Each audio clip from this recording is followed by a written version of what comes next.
Hey guys, and welcome to another episode of the Runpreneur podcast. I'm your host, Sierra Carter, and as always, we are going to learn to run our lives instead of let life run us. And that is emotionally, physically, mentally, every single part of our lives. We are going to learn ways to get a hold of each section of our life, and really make a life that we want to create. Because life's not just about getting up, going to work, coming home, having dinner, doing it all over again the next day. That's dreadful. And if you're like me, that sounds awful, and you don't want to live a life like that. You want to create your own schedule. You're going to have to work in life, but you're going to want to work at stuff you want to do. You're going to want to do stuff when you want to do it. Create your own schedule, and you're going to want to be able to do anything else you want to do whenever you want to do it, and actually have the means without going into debt to do it, right? So that's why we're going to create the life we want to live. It's not business tips. It's not going to be business coaching. It's literally going to be talking about how we take care of ourselves mentally, emotionally, and physically. Because if we can gain control of ourselves, our brains, our minds, our bodies, we can literally do anything that we want. And that is go find a business coach, go start a business. Maybe we want to go talk to our manager, anything. As long as we take care of our health, mentally, emotionally, and physically, our 3 pillars of health, we literally can do everything else. And that's what I'm going to be talking about on today's podcast, because we are actually doing a race review. So today's podcast is episode 79. Woo! I'm excited for this one. Not because it's a race review about the Clermont 15K that happened a few weeks ago, but because if you're listening to this in your car, at work, wherever it is, if you're in your car, don't do this. But if you're anywhere else, you can literally go onto YouTube, and I have it a visual now on YouTube. You get to watch me talk to myself in my cluttered back office room with a cute little backdrop behind me that's kind of creased. But you get to watch it, you get to interact. And going through this racer review, I'm going to pull up the map. I'm going to pull up a bunch of different things and show you the shirt. Because interaction is so much better than just sitting there and listening to me. But of course, my podcasters, if you can't just sit and watch something like me, most of the time, 90% of my life, I do have this in the podcast. So if you're on the go, on the run, in the car, whatever you are, you literally get all these tips, all this help right to you, mobile, without having to worry about the rest of it. So you guys, we've got to listen to our first sponsor of the day, but I wanted to introduce this podcast and let you know it's now on YouTube. But for now, let's listen to our first sponsor of the day before we get into the rest of our podcast.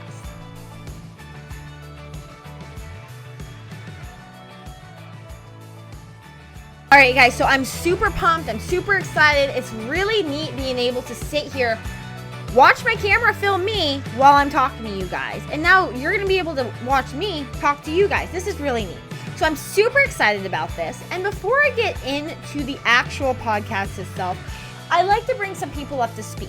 Because for some people who are just joining us, maybe on YouTube, maybe on this podcast for the first time, I want to give you a background about the Runpreneur podcast, running your life, and what I'm creating.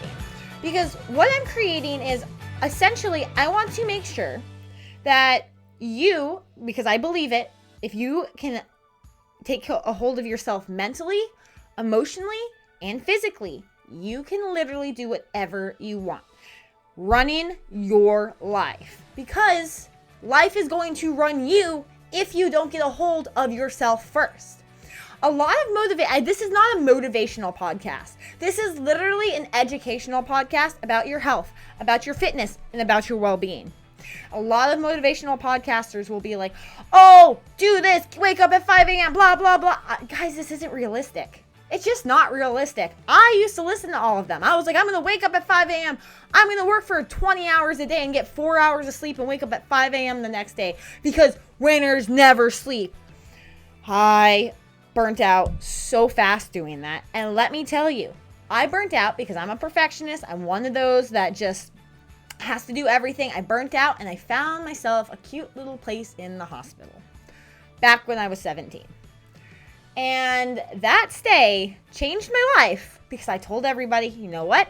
Never going to let this, what happened to me, which is a whole nother story on its own, happen to anybody else. So I went into health and fitness. I'm a personal trainer. I'm also a health coach. And I work with the habit side of training. Not focusing on, okay, let's put you on this diet. Oh, okay, you have to eat this. Oh, you can't eat carbs. I don't do that. I literally focus on, all right, you come home. What do you automatically do when you come home? Because we have this thing called willpower, and at the end of the day, we lose our willpower. How can we make it where you ingrain yourself with habits, where you literally do healthy things with automatically, without your body telling you to do it, without your brain convincing you that it's a good idea? That's where most of us go wrong. And that's what they're not teaching in schools. They're not teaching any of this, because if they were teaching this in schools, if they were teaching how to keep yourself healthy, if they were teaching how to make it where you feel great all the time, I wouldn't have found myself in the hospital. Trust me, I went to public school my whole life. I didn't go to private school. I haven't gone to any of these. I went to college. I was advanced students. Like I went through the school system, and not one area of schooling did they say, this is how we focus on de-stressing. This is how we focus on keeping ourselves sane and healthy. This is how we help our well-being so we can create the life we want to live. No, the school system is literally a machine that just cranks you through. You're like, oh, here, pass a test, pass another test. Oh, go get a job. If you don't like that job, maybe you'll switch over to another job. Maybe you'll get a job that you'll never be able to pay off your debt, and you're going to be miserable and happy the rest of your life. I hate that, you guys. And on top of that, they're stressing you out, and then they're going to push you to all these medications, to all these anxiety and depression medications, when in reality, a lot of the times, and I truly believe this, you could literally flip it around, step back, learn habits that are going to set you up for success, and you're going to feel so much better. And you're going to be able to create the life you want to live and run your life. So that's why I started this podcast. And you'll see in other episodes, because this is episode 79. This is not my first podcast. In other episodes, you're going to be able to see that I have people, other women on this podcast who are running their lives. They have their own business. They are successful. They are figuring things out. And they are also changing the way they have to go through this system.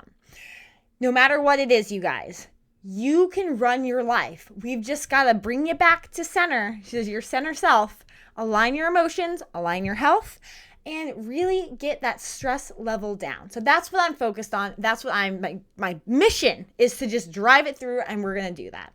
So thanks for listening to my soapbox, because now I want to give a few. I told you I'm creating a business, so I want to give you a few things that if you are interested in it, I want you to be able to go and find more help. So my social medias are obviously at therunpreneur.com but at therunpreneur on Facebook. I don't use Twitter, but I'm on Twitter, Instagram, YouTube, TikTok, whatever it is. I am on the social medias at the Runpreneur. And then you can also go to therunpreneur.com to find more information about the entire program. So that is the coaching side. But my workout side, because I do hold classes, I do beach workouts, I do challenges coming up, our holiday challenges, and that is through my company of Evo Active Co. So Evo Active Company is about lifelong fitness, because fitness shouldn't stop when you get fit. Fitness should be lifelong, habitual, something that you enjoy, something that's going to help you relieve stress. And that's where Evo Active Co. comes in. So that's that part of the company. So when you see the Runpreneur and Evo Active Co., it's the same thing, just different areas I'm focusing in. Evo Active is more the workout side. The Runpreneur is more literally the mental health, the reaching out to you, and the coaching side. So if you would like to join our text message group, all you have to do is text EVO, EVO, to 855-909-1321. You'll get daily motivation, you'll get workouts, you'll get health tips, and you'll also be the first one to know about new podcasts and anything coming out or any challenges I'm going to have. Because I send that out daily. It's to help you keep going. And you guys, it becomes a habit. You're expecting that text at 7 a.m. And if you don't get it, it seems weird. I'll explain that in a whole new podcast. I love psychology. But if you are looking for help, or if you want to join the group on Facebook, Mindset Group, message me. Find me on socials, Evo Active Co, The Runpreneur. I will put you in that group. We've got women, they go out, they run, they post a picture, they come back, it's just very motivational and it's a very awesome community. So those are just some tips. And now that I've already wasted like 10 minutes of this podcast explaining what this podcast is, I do want to get into the rest of the podcast. So are you guys ready? Text that number and then we're moving on.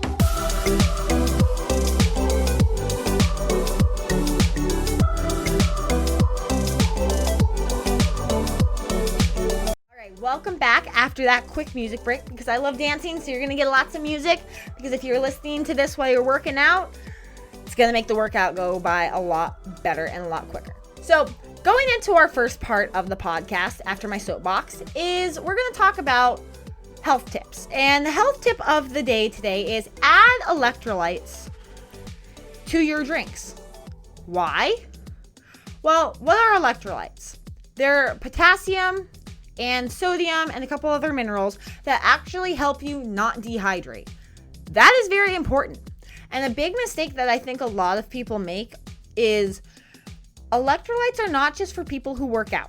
You know, you hear this all the time. Oh, you went for a run, you need to hydrate with electrolytes. Okay, whatever that means. Oh, you had a hard workout, you need to hydrate with electrolytes. Okay, whatever. But people that work all day, you guys need electrolytes too. You can easily dehydrate. It is so important to stay hydrated, to stay healthy, and it also helps your clarity, your mental clarity. If you ever think in the afternoon that you're just like, I'm so bogged down, I have no clue what I'm doing, guys, you could be dehydrated. Like it might not be hungry. I get hangry in the afternoons, but it might not be hunger. It could be dehydration. And people say, oh, well, drink water. Sometimes water doesn't satisfy you. You and I both know this. So a lot of people drink Gatorade. Gatorade has electrolytes. Sometimes it helps. But Gatorade also has a lot of sugar. A lot of electrolytes, I personally put pink Himalayan salt in it because it does have some electrolytes in it. People think, oh, well, that kind of probably tastes gross, doesn't it? Because it's salty. Not really. It actually tastes refreshing. And I feel the difference. I do it especially after long runs, but I do it throughout the day too. Now, sometimes salt's not really good for people. It's really not good for older people either. So just find ways to put electrolytes into your drinks. And try to avoid, I'm not a huge fan of Pedialyte, but try to avoid things like Gatorade and that vitamin water because that's pure sugar and you're just adding carbs. But if you're able to get electrolytes in other ways, do it. There's some great companies, like I think Noon, N-U-N-N, has some awesome packs with electrolytes and they're not high in carbs. It's not pure sugar. They're really good. So just try it. Try out different things. It never hurts to do it. But find a way to get more electrolytes into your daily drinks because you're going to feel a lot better and you're going to be able to run your life.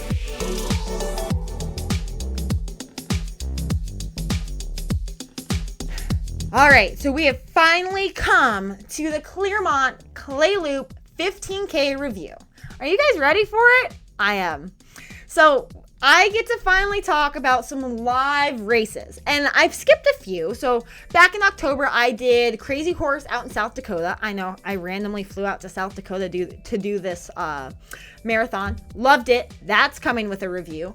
And then I also did a I Dream of Jeannie 10K up in Cocoa Beach. If you live here in Florida, you know where Cocoa Beach is. Even if you don't live here, you probably know where Cocoa Beach is. I live like 10 minutes south of it, so it's pretty close. And now, this is my third live race since COVID. This is my third, and this is my fourth. Fourth, because there was also a 4th of July 5K. I guess I gotta review that. But fourth live race since COVID, and it was my Clermont 15K, Clermont Clay, 15K at the famous Clermont Clay Loop outside of Orlando. If you've ever been to Orlando, think of it as a giant blob of places. You have Tampa on the west coast, and you have Cocoa Beach, Melbourne area on the east coast, and then you have Orlando in the middle. Well, Clermont is literally on the Tampa side of Orlando. So it's like southwest of Orlando. Like you're heading to Tampa, but you don't quite make it to Tampa. And it's between there. So it's kind of a far drive for me. It's about an hour and 45 minutes. The race started at 7, so I literally probably left here at like 4:30, 5 o'clock in the morning just to get there on time. Yes, because I had to pick up my packet. So the distances available at this Clermont 5K were 15K and also a 5K. And it was on November 1st, which is funny because this year that was actually daylight savings time. So we got an extra hour of sleep that night. Probably why I did a lot better than I thought I did. And the average temperature was 50 to 80 degrees. All right. That's a jump. This year, it was actually 81 degrees at the start line, and it got up to 88. So it was hot. But that's not really a normal thing because in Florida, Florida's been weird this year. We've had a lot of storms. We've had a lot of hurricanes. And it really made everything sticky and gross. The days before this race were beautiful. The day of the race, I don't know why, but God turned the humidity back up, and it was fine. It wasn't that bad, but you could feel it. Now, the average elevation, and for those of you in mountains are going to laugh, 22 feet to 94 feet. All right. I think I climbed maybe 60 feet. But there are some pretty good climbs. All right. we're not going to take that away. There are some pretty good climbs, but it's like 22 to 94 feet above sea level. So you guys in like Colorado and New Mexico, you can laugh at me because I'm over here like, oh my God, that mountain was so hard to get up. And then you guys are over here like, oh yeah, well, I'm at like 10,000 elevation to start with. Like, what are you whining about? I get it. But this was recorded on my Garmin. And honestly, if I looked it up on the map, probably wouldn't be much different. And what's cool about this 5K, this race, is they do raise money for the South Lake County. So it goes directly to the county. And of course, Clermont's in South Lake County. So it goes back to the community. And if you go out there, it's gorgeous. And it's also a small community. So it's one of those, like, you do have to be appreciative of the smaller towns. I came from a small town and I completely understand it. But let's talk about the start of the race. So I know it's no big secret. You guys know that there is something called COVID going on.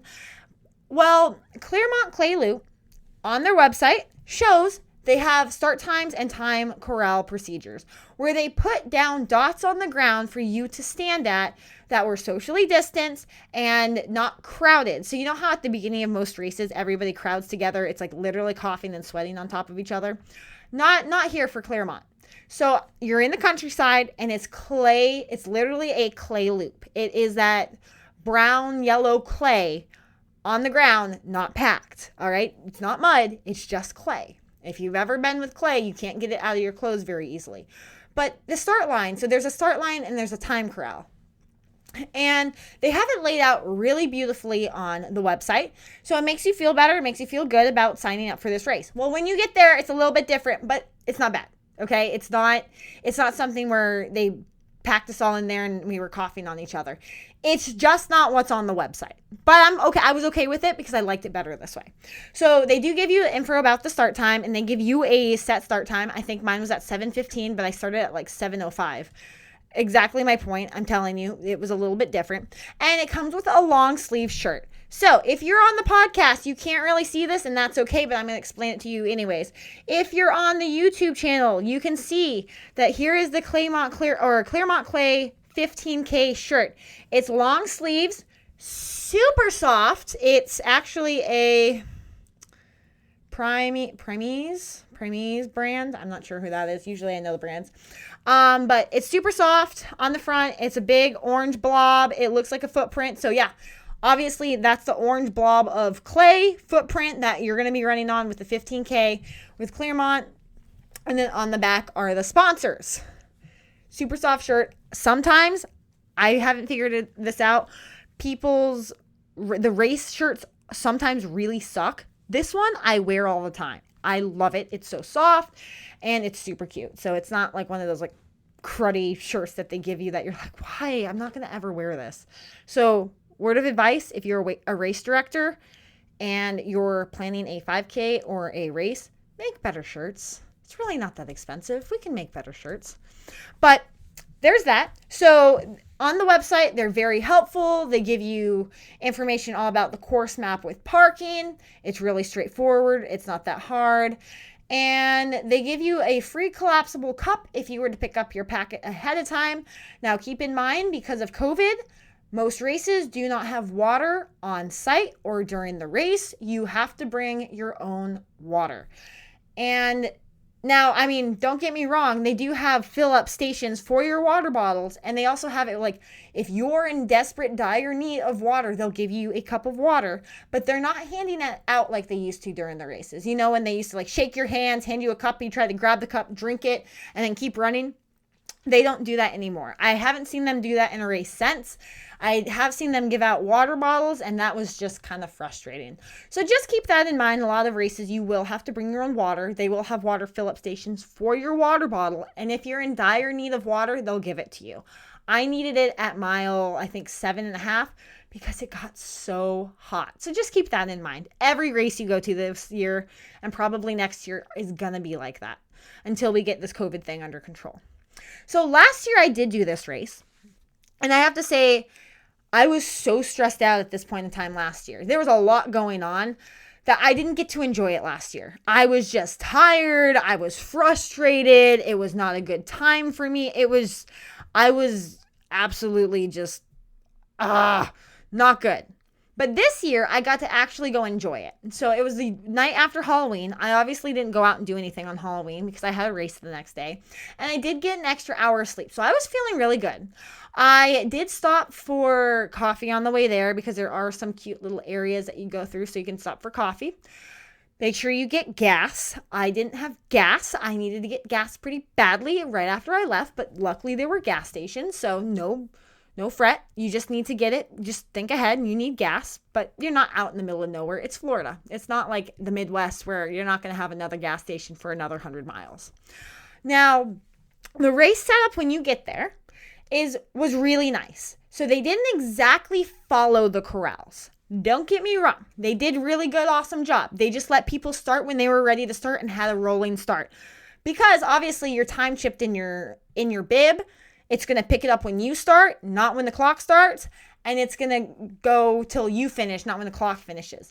But when you look at your results, you do have that, clock finish versus your time finish, which stresses me out because it looks like it took me an hour and like 45 minutes, or was it hour?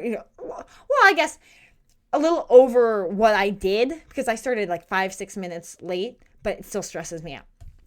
So I was looking at this. So I'll get to this. I'm sorry.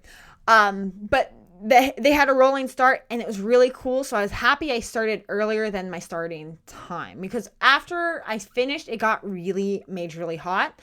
And I'm really glad I just got like even 10 minutes ahead. The course is awesome. So this is the part, if you're on the podcast, you're just going to have to listen to me talk through the course. But I really liked the course and I've done this is my second time on the course. So it's not like I've never done this course before. But the course is probably a big circle. All right, so you can see here, it starts in this big, it's a loop. Like I said, Clermont Clay loop. But it doesn't start and end at the same place. So you start a little bit down the road. So the start and ending position are probably about maybe a half a mile apart from each other. And you start at one part and you go up to the left and it makes this like pretty, I don't even know what to call it. It kind of looks like a whale if you were to outline a whale. And probably around mile 3.5, 4, once you come to mile 3.5, 4, it starts to go uphill. And you can see here, so it's not perfect on the map, but if you were to actually zoom in, and it probably shows you, these roads aren't perfectly straight. So this is a little misconceiving. I don't even think that's a word. I don't even know what word I'm looking for. This is a little bit deceiving. So up to mile 3 is okay. So probably mile 1, you start going uphill. Mile 2, I think there's a bigger hill, if I'm not mistaken. It's a pretty big hill, really slows you down. But mile 2, like and a half, is like all downhill. So it's rolling hills most of the time. And then around mile 3 and 4, and I wish this had a better map, to be honest with you. Maybe that's what I like and dislike about this. I need a better map. Around 3 and 4, you start to go up, down, and then 4, you start to climb. But you start to climb and you also start to turn. So you can come back over here to mile 4 and you see, so mile 3.5, you turn. And mile 4, you're kind of like at the very top of the hill finally. Where is mile 4? Yeah, mile 4, you're kind of at the top of the hill. Mile 5, you're definitely at the top. And then you reach mile 5, you keep running and get back onto the main clay road. So keep in mind, mile 1 to 5 is not on packed clay. If it rained, I was lucky enough it was raining that week, so it was kind of packed. I wish it rained a little bit more, like drizzled, where it packed it down more so it wasn't muddy. But it was kind of packed, and you just kind of have to find your rut to stay in and run along the entire time. But up to mile 5, it wasn't a very packed road because it wasn't a main road. Once you got past to like mile 5.5, you got back on the main road and you were pretty much home free this entire way. So from mile 5.5 to 9.3, you were home free. Now, don't get me wrong. There's a huge hill at mile 8. Be ready for it. Huge hill at mile 8. But if you can get enough momentum to go down, you can also get back up, because the hill, so it goes over, so you're kind of going through rolling hills, and then you come up this top of this hill, and then you start heading down a pretty good ways down, and it's really pretty. It was when the first time I ran this loop, I was like, oh my God, Florida actually has hills. You can see water. You can see the rolling hills out there. And it made me super homesick for New Mexico. But then you get down to the bottom of that hill, you look up, you have to go up the hill. And you're like, that's why I like Florida. I miss the flat land on the other side of the coast. Well, you go up that hill and then you go down this major hill. And this is between 7 and 8. So 7 miles, 7, 8, almost to 9. 9 gets flatter. You're going down these major hills. Now, these are bigger than the hills that were at 4, between 1 and 4. All right, way bigger. So save your energy. Just remember, at the end, they do put you on hills. And you go up this huge, ginormous hill. And then you're flat. So you kind of flatten out at the top of like mile 8, 8.5. And from there, all you have to do is run up a tiny incline to mile 9 and then all the way down the last 0.2 miles down to the 9.3. So that's all you have to remember about this is be ready for hills. Again, your top of it's like 94 feet above sea level, so it's not like you're going up thousands of feet up these hills, but they're enough to slow you down. And if it gets hot, it's really enough to kick you in the butt. Now, again, like I said, it's all on clay, so you've got to be ready to be running on clay. If you need ankle braces, grab your ankle braces. If you need KT tape or anything else, do it, because you're going to need it. Your calves are going to hurt, your quads are going to hurt, and a lot of people, when they do downhill, uphill races, they lose their toenails. I've not experienced that yet, but I hear about it. So just be ready, especially if you're Floridian. There's not many ways to train on hills. Now, if you live over near Clermont, it's a good place to train because there are hills. But just keep all this in mind. Now, my strategy when I'm on the clay loop itself, you kind of have to pick a rut. You kind of have to find where is the clay the most packed. Well, most likely where cars drive most of the time. So it's pretty much laid out for you. Now, sometimes you are going to have to zigzag around people who are just hogging that lane.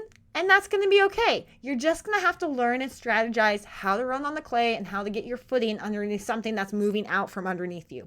It's not pavement. But I will have to say it is a lot better for your joints. Now, once you got to the end, the awards, I missed the medal at first because I walked by. They had the medals in these little plastic individual containers, and I completely walked by it. And I kept asking people, where do I get my medal? Where is my medal? I want my medal, because I'm not going to run a race and not get a medal. And they gave it back to me, and they sent me back there, and they're like, just go pick one up. And I picked it up. And it was an awesome medal. Oh, hold on. Let me grab it. If you're on the YouTube, you can see the medal. It was an awesome medal. You can see it says the 5 mile road, because that's what the road's called once you get back to the main road at mile 5.5. And then North Bradshaw Road. I'm assuming that's the road that you finish on. And it's the Clermont Clay Loop. So you do have this nice, beautiful medal. And it comes in a little individual packet at the very end, which is nice. Because obviously you don't want everybody grossly touching the metals. I kind of don't mind these COVID restrictions because people are so gross when they sweat.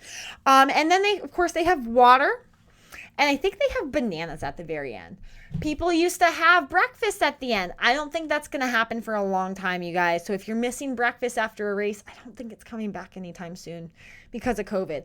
But the ending's nice. And the only thing I wish that they had at the end was chocolate milk. I really like when they have the chocolate milk containers because chocolate milk tastes fantastic after a long, hot run. So that's just a suggestion. If the race director hears this, add some chocolate milk at the end. But so at the end, they shuffled everybody through. Nobody huddled around. There was no crowds. It was really good. Social distance wise, it was great. This race usually doesn't have a lot of spectators. So it's not like you miss the spectators from COVID like you would in like if you're racing in Chicago or New York or something. It doesn't have a lot of spectators. It's in the middle of the country, like maybe one or two. And those people, that's fine. They just wave to you as you go by. Maybe someone's on their tractor and you'll see a couple cows. I don't know. It's really not that much of a populated race. So it's perfect for the current situations we are in. But I do want to, maybe they changed this. Last year I thought was going to be the last clay loop run that they did. But I'm guessing that they might have changed it for COVID because it's good to have during COVID. I'm not quite sure. I'd have to look that one up. But what I did love about the race was just the atmosphere. It was so nice being around runners again. I get so excited when I see people I know, when I see people like you kind of know from Instagram, from social media, and everybody's out running a race. Everybody's super nice to each other, warming up together, saying hi. It was just a really nice race to get back into. And of course, like I don't really have a lot of complaints. I'm not a complaining person.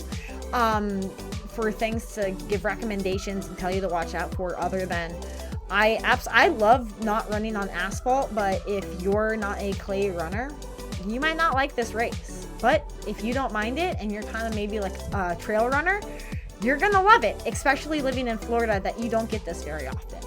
So that's really my entire take on the race. If I were to give it stars, I'd probably give it like a 4.5 out of 5 stars. And that's just because it was just really hot. And we have it at such a weird time every single year. But of course it's Florida, so there's not really a good time to have a race other than maybe in the depths of January and late December. I don't know. But it was just really hot. And I guess to me, like I didn't mind the start time, but it was kind of chaotic. And I wish I knew that they were just rolling people through earlier so I could have started earlier. But that's just me. I kind of wish if someone says they're going to do something like have standard start times, they're going to keep those standard start times, or else I just feel gypped like I could have started earlier. That's just me. So that's just my other recommendation. But you guys really should check it out for yourself. Obviously this race just happened. So you've got a long time before this 15K comes back next year. And maybe by then you're going to be ready to run those 9.3 miles. I'm not sure. I should have made that statement way before. A 15K is 9.3 miles and a 5K is 3.1 miles, just in case you're wondering. So if you're ready to run a 15K next year, do it. I highly recommend this one. I will drive over with you if you're in the area with me and we can go run it, enjoy it, and maybe next year it'll be a little bit cooler. So really, that's all I have are my takeaways for the day. Check it out for yourself. Go to the website or watch this podcast and you can see the website for yourself, me scrolling through it, playing with it, and going over the map. I guess I should tell you guys my time. So my finishing time was actually 1 minute. I ran 9 miles in 1 minute. 1 hour, 14 minutes, and 56 seconds. My goal was to be under 1 hour and 16 minutes because that was my time last year. So I beat it. I'm super excited about it. And my pace was 8:03.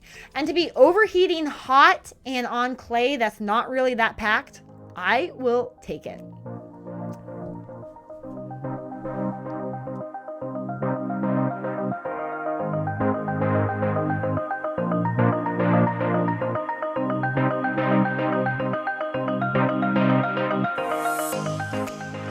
So honestly, you guys, that's really all I have for today's podcast.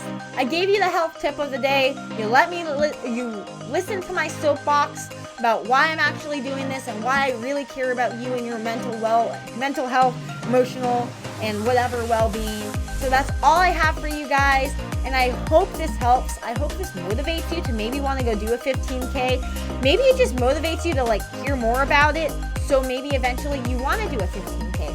I don't know, whatever helps you, I'm here for that. But of course, not every single episode I have is going to be about running and races. I promise you. Of course, we have some awesome podcasts coming up next week. They don't have a visual because I didn't make a visual when I recorded them with people. But coming up, we will have all about women in STEM, powerful women in STEM, and also about cheesecake. Who doesn't like cheesecake? I know I don't. Well, I know I do. I don't like cheesecake, but I do love cheesecake. So those are coming up in the weeks ahead.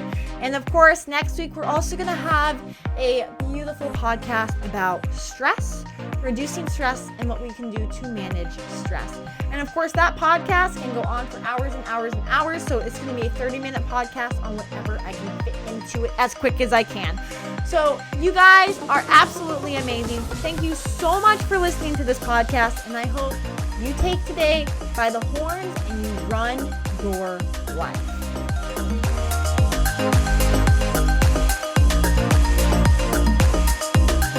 If you enjoyed today's podcast, please head over to all my social medias.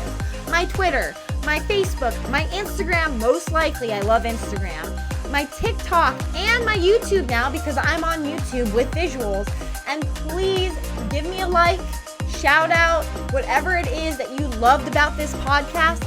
And also, if you really did love this podcast, like and subscribe, and please leave a review. Reviews are gonna help a lot, bring you more content and be able to support the channel, support the podcast, so you can keep hearing new things every single week. So head on over to all those places, like, subscribe, leave a review, and also share with your friends, because birds of a feather flock together. If you need this and you needed to hear it, most likely your BFF also needs to hear it. So share it with them, listen to it together, and please tag me in all your posts about what you love and what you're doing to run your life. Bye, guys.